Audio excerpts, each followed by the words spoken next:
Hi, welcome to Criminals and Cocktails. I'm Ellis, I'm Greg. I'm Chris.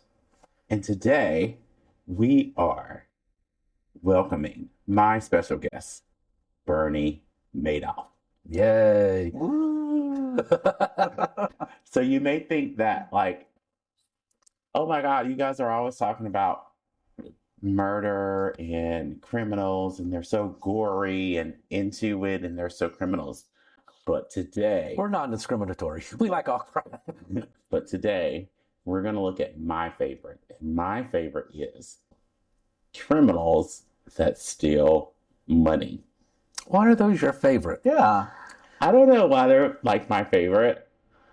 It's like the crime that people will look outside of, right? They'll look outside of like money and they don't realize for a while until the audit or people take a look at it, they don't realize that it's going on.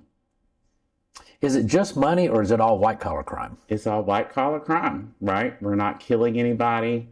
We're not taking. I'm saying your favorites. Is that white collar crime or specifically financial? Yeah. Are you prejudiced when it comes to criminals? I don't know. I just love, like, for example, the one show that I love to watch all the time is American Greed because it's greed. It's totally greed. I get that. I mean, if you think of, think of the guy we're talking about today. It was all about greed. Well, we call that the U.S. government now. It's all about greed. So, Well, I have a question. okay. It's all about greed, but with Bernie Madoff,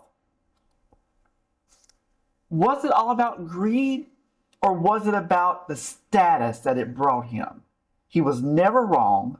He always had the right funds. Everybody was coming to him, and it was almost like that he was elevated up on a pedestal in the financial industry.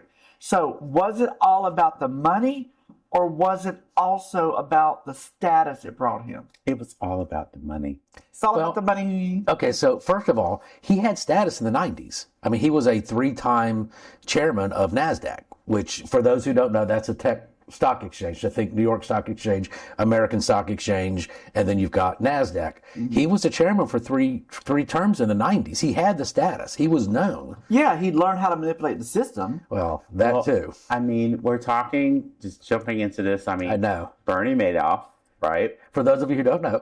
For those of you who don't know, right? Let's have an overview. He was the former chairman of the NASDAQ, right? So outside of the Dow Stock Exchange, him and his brother set up the NASDAQ, right? He was respected and he was a respected Wall Street figure, right? So everybody thought of him as the best person in the world. Everybody thought that he was the guy to go to. He knew, right? He owned and he ran the NASDAQ, right? How could someone Here's another little in thing. his status... If anybody was going to do it, that would be the person to do it. But along with everything you just laid out, he was also publicly an advocate for transparency in the market, which, if you think about it, is really just kind of flies in the face of what he did. Because everything he built was because he was able to shield transparency. So Exactly. What Chris is saying here is that he was the guy, right? He set up the NASDAQ. He was the guy that everybody else went to say, what are they doing wrong?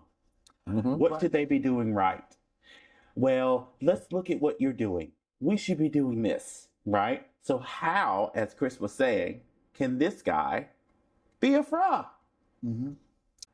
And he had a reputation of always knocking a home run, never ever failing, not ever losing money. Well, we know how it happened, but today. Well, but okay, so first of all, what's the old saying? If you want to catch a criminal, you got to think like a criminal. Yep, think like a criminal. If you want to be a criminal, you need to understand how the organization works that you want to rob. So I think he had perfect insider knowledge. And honestly, that's why even today, years after, there's so much red tape in the financial markets because they don't want that to happen again. But when you say insider knowledge, I don't think you mean like insider trading. No, because all his stuff was completely fabricated. No, I mean insider knowledge of how feeder funds work. First of all, Right, feeder right, funds feeder was a huge thing of his. How the reporting worked, how he could do transactions, how he could backdate them, how the systems are going to look, even how audits were going to operate, and what he needed to have in place to pass an audit, which, from my understanding, he did several times.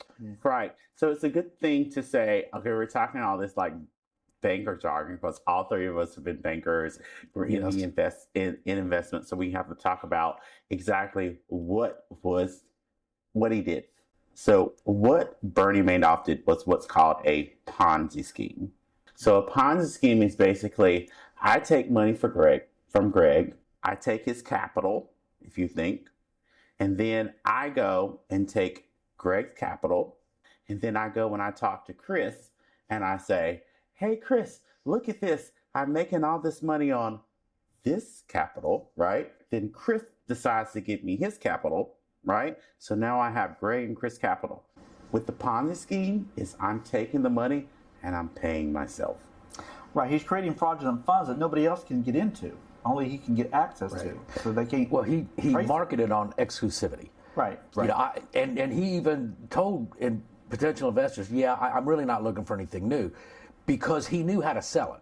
People who have lots of money want to be told they can't have access, because then they want it even more. And he used that against the influential and the rich to get their money. So Kitchen English. I'm Bernie Madoff, and I present you with this fund. You give me $1 million. The $1 million is here. I generate you a statement. Here's your monthly statement or quarterly statement, whatever you want to call it. You look at it, and oh wow, I am making money. With the investments, you are only looking at the statement that you're being provided. Every single quarter or every single month based off of how your account's set up. Exactly. And you're trusting This is that statement and that is why we have so many more. fiduciary is actually This is just managing the your money. paper that you see every single month. Yes. Or the electronic email that you see every month, and you're like, okay, well, I got my money with him. This is what he said it's making. So I'm going to move on. You kind of almost look at the market, right? When you have a certain amount, and you're like, oh, well, the market looks good, I guess, right? And with Bernie Madoff, these statements, these people that were getting these statements quarterly, they were invitational only. I'm not going to give you an invitation to come in and hang out with us in this great thing, right? Which made them what? Want it more. Right? So they would constantly keep coming in, and after the couple times, then he would take it. Then he would take their millions of dollars. Or tens and hundreds of But millions. he targeted people that would not need to pull that money out. Well, one of the things he was very adamant on sharing with people is, I don't want you to invest if you're going to need this money in the short term. Exactly. Because, and this was his reasoning, because that will tamper with our returns. I can't deliver the 10 and 12% returns if, I've got this money going out, and I need to be able to keep it where Because it's when at. you sell, things go down. Right. But it was not a volatile fund. Well, and he could say that naturally because it wasn't in the market. There was no risk. He was going to take it all. Well, exactly. Right. But I mean, the way he explained, he used what he called a split strike strategy, conversion strategy, and that is legitimate in the market. So when you talk to people in the finance world, that makes sense. The problem is the 10 to 12% returns consistently. So Consistently. if we can talk for a moment, because I know we all know this. He had like a 45-degree angle. And Right. when you look at your money, right, it generally has these hills. I'm sorry to cut you off. No, you're fine. You have these hills and valleys up. It goes up and down, up and down. Bernie Madoff's fund had this 45-degree angle. All it did was you invest your money here, right? 45,000. It just did like this. It just went up, up, up. There's no way that can happen. Impossible. That I don't know what's going on, right? Anything that goes up at some point has to come down. Right. Well, and I want to say you have to. So first of all, I will say we've all been in finance long enough. There's sort of a rule, and I know you guys have heard it in other things, but if it sounds too good to be true, it's probably not true. Not true, right? And that Madoff was really, and so to your point, they started reverse engineering, which means let's look at what he did and where he ended up, and let's figure out how to kind of duplicate that. And as you said, there's no way to duplicate it because it was all made up. It don't make sense because it don't happen. Well, one thing, if you think it's too good to be true, you haven't asked the right questions. Right. Well, So- this is truly where having the skill set of being able to sort of question reality Right. comes to play, because most people, especially if they're rich, let's just say if they're Exactly, rich, because they got as tons long of as you're money. giving me more money, I don't care. Right. I don't care what you're doing, how you get there. This guy had been doing this for years.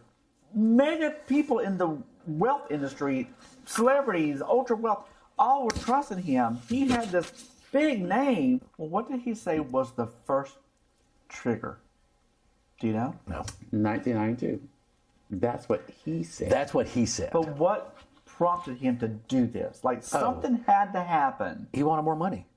No, he never said that. Well, but I mean, let's face it, that's what he wanted. That's Yes, what but he that's not wanted. what I'm getting at. Is at some point It's all he about the had to money. make a conscious decision to fake these funds. Yes. That's not something Nine- that just happens. 19 You physically have to do this. In 1992, that is the time that he said he knew it wasn't making money and that he was taking the people's money that was coming in, right? At that point, when he had the SEC investigation, and he said at that point, well, record it, that at that point he knew that the fraud had happened. And then, as we go deeper into this, the people that were involved knew at that point this was a fraud. But and I go back to, and I think you said this at the start, it's all about the money. And with Madoff was worth millions by the 80s. So it's not like he was poor. But fast forward 20 years, he's worth billions. Billions. Now, how could he be worth billions if all he was doing was trying to make people whole? If somebody was going to pull out a lot of the money, then he would sit there and have new investors that would come in, and he would say, okay, I'm going to close you out of the fund completely. I'm not going to manage this anymore, which would make them think twice about, well, I don't want to do that. Or he would, here, I paid you off, you're done. I'm not, you're Right. withdrawing my funds. I gave you this as an invitation only, and now you want to take it all off? Oh, okay. You're Or never a gonna large be- portion off. You're gonna be banned from me from this point on, right? Lots of power. But the thing is that he would roll that up before it got to him. He would roll that up to his 5 people. They would talk to that. They would talk to Greg, right? To say, why are you withdrawing? They would make him feel 2% less, right? And then Greg, knowing Greg because he's a fucking narcissist, he would say, hey, you aren't the only one. I need to speak to the next level. And then the next level, they would Call me make, what you want, I get things done. he would go to the next level, and then he'd be like, I want my money. And then that next level would then move it to the other level, right? And they would then diminish Greg down in his narcissist ways to that level where he's like, I want my fucking money. I need to speak to the next level. But then they would go do Patsy's like Ellis over here. But- They would just right. be like, okay, here's my money, right. take it. I don't have any questions. I wouldn't say a patsy, but they had other people that would exactly right. I'm not a patsy. I'm probably a pretty narcissist like Greg that would push, but Well, they'd sorry, have- I think I defined the word narcissist. they in some would have a situations. lot of patsies, as he says, that would be like, well, okay, I'll keep it. Just leave it there. I'll be all right. I'll go. Well, he would tell you, I'll you're go going to slut hurt on the the fund. street. You're going to hurt the fund. It's going to cause all of my investors to see a downward drop. For what? You want the money? I'm going to give you the money, but you're out of the fund. But Right. the thing is, right? But keep in mind, that's the individual investor, which wasn't the biggest part of his scheme. It was feeder funds. Exactly. And in feeder funds, he's separated because they're not talking to Madoff, they're talking to their guy. Exactly, because And so their guy would go to Madoff, and that's where he would you have, would hit. He had a separate smart business, right? He had that hedge fund that basically we've been talking about. But he also had a separate side off, which was a brokerage for him, right?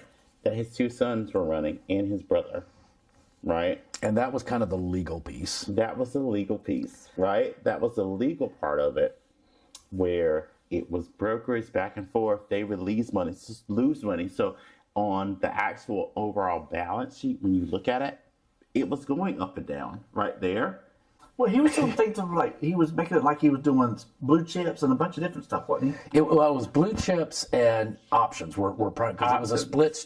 It was a split. The split strike conversion is I'm going to do blue chips, I'm going to do options, and your options kind of for those of you that don't know. Well, no, Right. Options are not. No, Options it's blue are chips. We're talking blue chips are stock. We're talking jargon now. Options are you buy and sell at different However, prices, but I think it's at the point of the conversation where we have a magic trick. Are we ready? I was going to say I need to minkle. Okay, and pause. Welcome to Arise Entertainment, your gateway to unforgettable play. Board games that spark joyful chaos. Tarot that whispers truth and lights your path. Trivia that unleashes mythic mayhem. This is what epic feels like. Shop now at Arise Entertainment. Arise Entertainment. We set the stage. You steal the show. And back. Put your nipple things on. I can see your nipples. Stop. You ready? yes. And okay. So yeah, absolutely. So we're back from a break. But the biggest thing is, right? All this is going on. All these people are oblivious. They have no idea. We're sending them statements each month, right? What's going on? Well, why did we look into them? Harry, again, I think I said it earlier today in our statement. Harry Mercopoulos. He had been looking at this guy for 8.5 years and saying, this don't make sense. These numbers don't work. He even went to the SEC, which is the Securities Exchange Commission. They're the people who look over all the investments. So if anybody got some money out there in the Dow, in the NASDAQ, these people be looking at it and making sure that one, they clicking the button when they should be. They're the right person. They're the licensed people that should be doing it and how they should comply so they be doing it.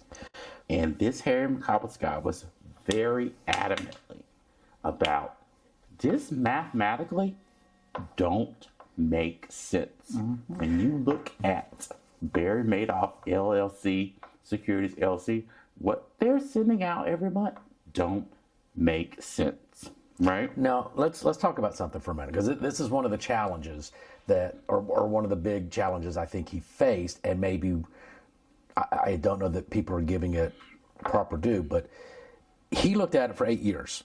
8.5. Okay. If it was easy, he could have figured that out in a month. But Madoff was backdating transactions. He was fabricating statements. He was doing all of this. What happened the year before he was caught? 2007. The Great Recession. I was going to say because the whole financial crash crisis. happened around in that area. So that happened in 2008. Well, it was going in started late, in late January. It started in 2007 and 2008, but he did not confess until December. So I think it would have been very hard for him to say, yeah, we're getting 10 and 12% when every stock on the market was down 50, 60%. Every single item was going down. The world was going down, what Chris is talking about. They hadn't stated it was a recession or we were going down. Everything was going down except Madoff's fund that Harry McCobble's had already researched. Right. 7 years prior. But it's easier, I think, to get away with that in the years when the market's just kind of doing its own thing. when the market dropped, and I mean the market dropped, People needed the money at that point. and people needed House money. market, everything. And so I think everything came down to the financial market crash, In 2027, I'm going in 2007. 2007. 2007. Not next year. 2007 and into 2028. What happened was that 2008. 2008 is that Okay, we you had know what? We're just gonna move I this know. way. we had a financial crisis, right? And Yes. so people were coming to the Madoff fund and saying, "Hey, I just want to take my money out. You say I got Part all of it. this money available, so I want to take it out right now." So Well, the I mean- next time you go and open up any type of investment account, don't bitch about all the regulations and the paperwork and everything else. Be grateful it's there, because this is why. This is partly why, yeah. So let's just really quickly give people an idea, and most of this money is more than any of us could even fathom. Think about Investors gave him a total of around $20 billion from all sources, including feeder funds. He then faked almost $45 billion in growth for a total fraud of close to $65 billion. 17,000 to 20 billion in actual principal loss. Their money had increased over $65 billion. Right. Fake. Right. Just by sending them the statements. Now, what the actual losses was closer to 20 billion, because that's what the money was. So December 10th of 08, that's when he sat down with his sons and said, okay, I need to tell you something. Now, supposedly, and we have no reason to disbelieve this, his sons had no part Knowledge. of this. Because the way Right. he set up the company was that he was over all of it, Yes. right?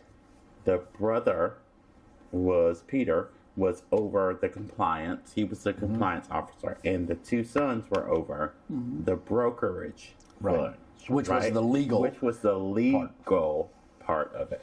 Well, the best kept secret is one that only one person knows.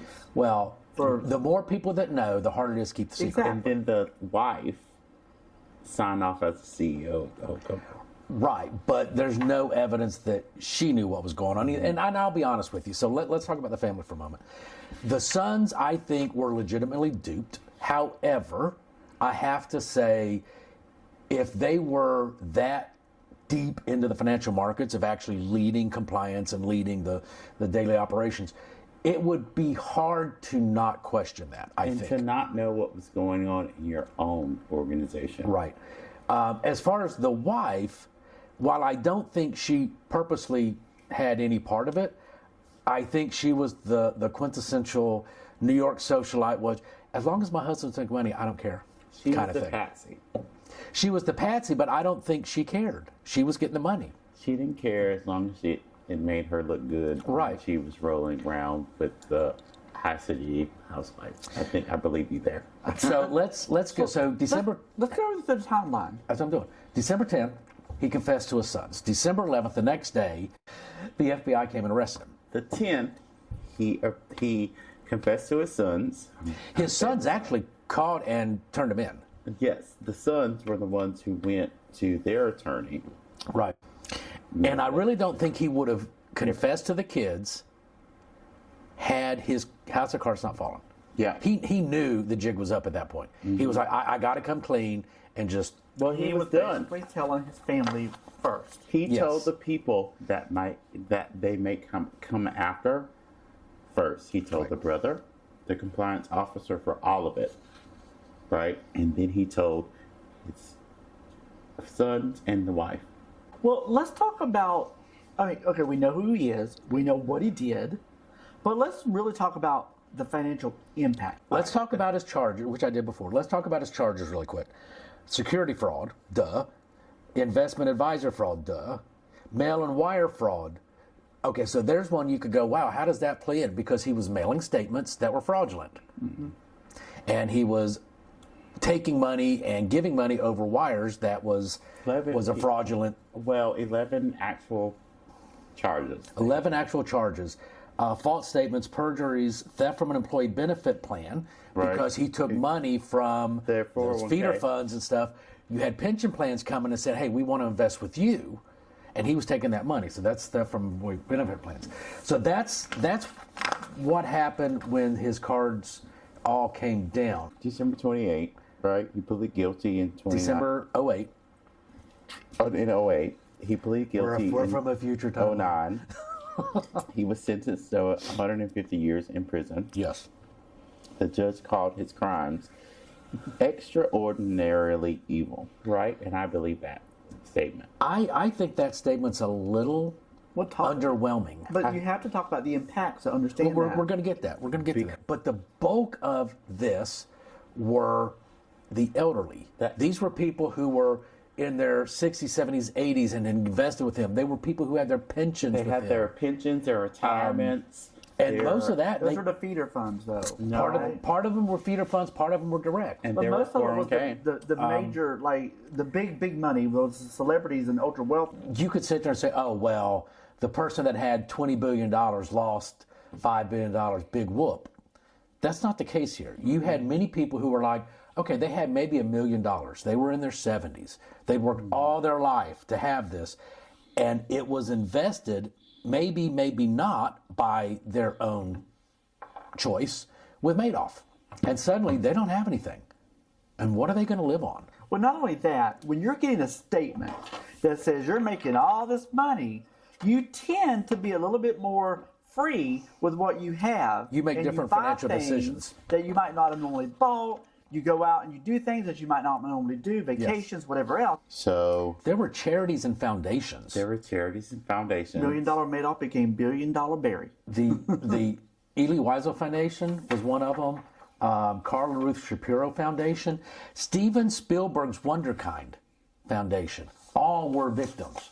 These are not billionaires that are trying to get even more money. These were are giving- charity foundations. They were giving their money right. to other people. They were trying to make more money to give away Right. to the foundations and the charities, but he just took it. I mean, but thing Which is why it makes it so awful, evil. right? You think of like, oh my God, how did this person do this? Yeah, like all these people put this. He took their money. Yeah. I want to, because I'm probably going to get a little emotional. Like he took all their money, all these people's money, right? And he bought these Why are you two getting yachts. emotional? You're not out of beer. I know. he bought 2 yachts and all these houses, a house in France and whatever. And these people are out of their money, right? And then his 2 kids, right? He had 2 boys. All these people are coming after all this money. They're coming after the wife. They're coming after the 2 kids. They even came off after the granddaughter. And then he kills himself. The son. One of the sons. One of the sons. The other One of one the sons. was sick. Yeah, he died from cancer. Getting to that. Well, could you speed it up, I Missy? know, Miss Tugboat. I mean, Let's my go. gosh. The one son kills himself in the office, tells the people to leave. And then the other son that already had cancer in remission now has to go through this whole thing, stressed out. Probably his immune system is compromised now from all this, and then dies from the cancer. Both his babies died. But you say that No, as though. Hang his on. babies died. You say that as though he cared about them. He did. And while I'm sure he had some emotional connection to him, he was screwing every little person in the world he could. Cared about No. his kids that much, No. he would not have gone No. to this extreme. No, Exactly. I'm pointing my finger. I You see my don't pointing need finger? billions. No, I no, don't need no. I'm billions pointing to my show my finger kids too. I love them. You see my pointing finger? He had millions before he had kids. It was too much to handle and too much going on at that time. With the financial crisis, I couldn't hide my crime anymore. I didn't let it, I just couldn't hide it anymore, and I walked away. I didn't let it fail. So right? he was okay with what his sons had to go through once he was exposed. Exactly. Because He- that was the gamble. He knew if I'm exposed, It's going to destroy my family. But I don't care about that. Well, hang on. Then the I poor just want to lady. keep Here's- making the money. The poor lady. Yes. So hang on. I want to challenge something you said earlier. You said he didn't think it would go this far. Well, let's just assume for a moment that he started in 93. He could reassess that in 94, 95, 96, 97, 98, 99. Yeah, apparently Alex was for 27. 30 years, yeah. He could, or for 15 years, he could assess that. At some point, either he made the decision it was worth that, Money. Yeah. or that was his goal to begin with. I absolutely agree. And I think he was just selfish. He saw other people with money. He wanted money. He wanted power. He wanted notoriety. I mean, they were That in, was more important and- than his children. Yes. they were and in that whole limelight in New York City. And we all know, even if you live in the backwoods of fucking Sanford, North Carolina, and Broadway, you know, the opulence of people in New York City, and they live in their suits and pretty and driving their limousines. He was in that lifestyle. So he had been living this life since at least he was in his 50s. Yeah. And he was like, okay, I've done my bit. I'm good.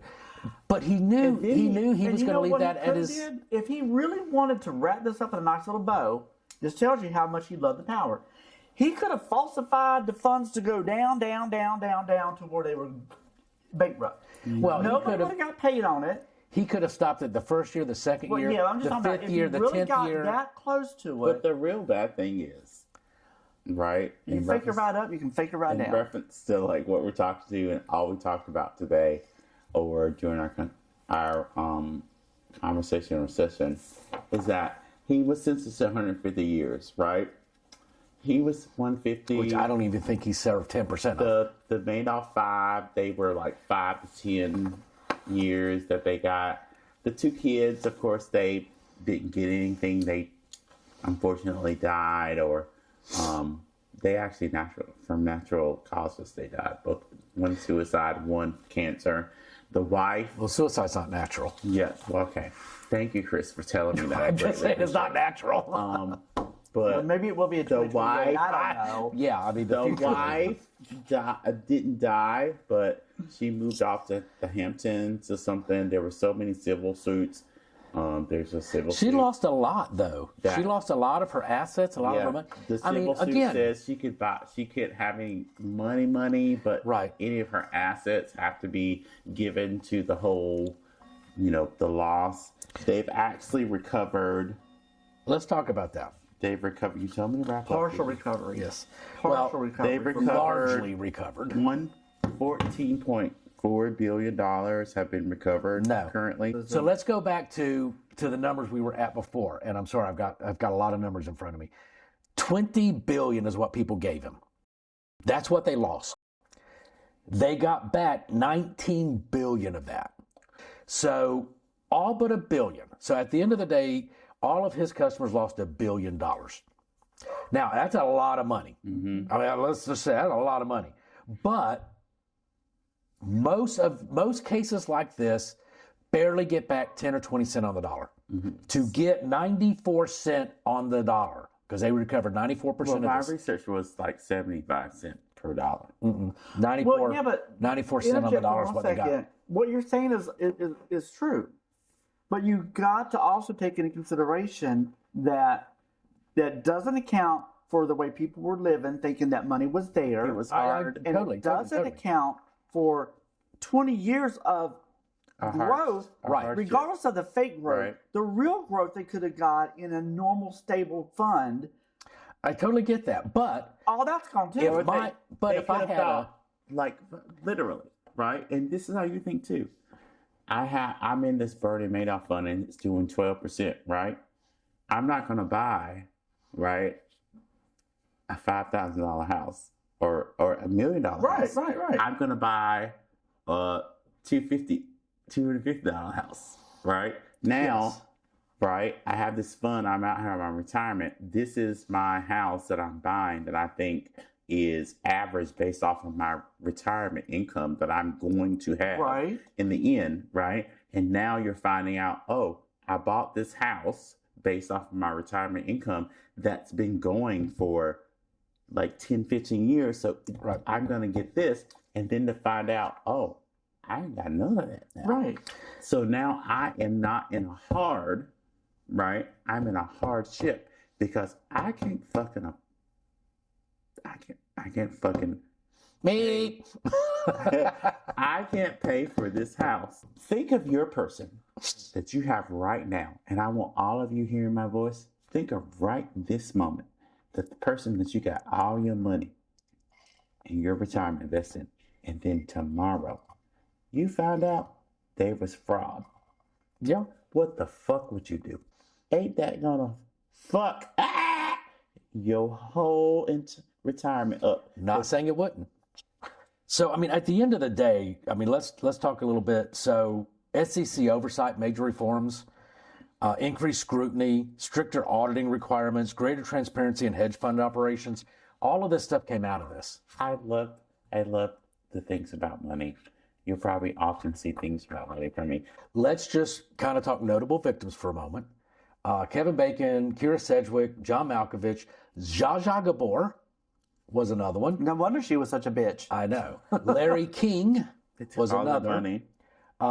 We talked about the Spielberg Foundation, the Weisel Foundation, the Shapiro Foundation, teachers, retirees, small business owners. This was the full gamut. Look into the camera and say their names. Zsa Zsa Gabor.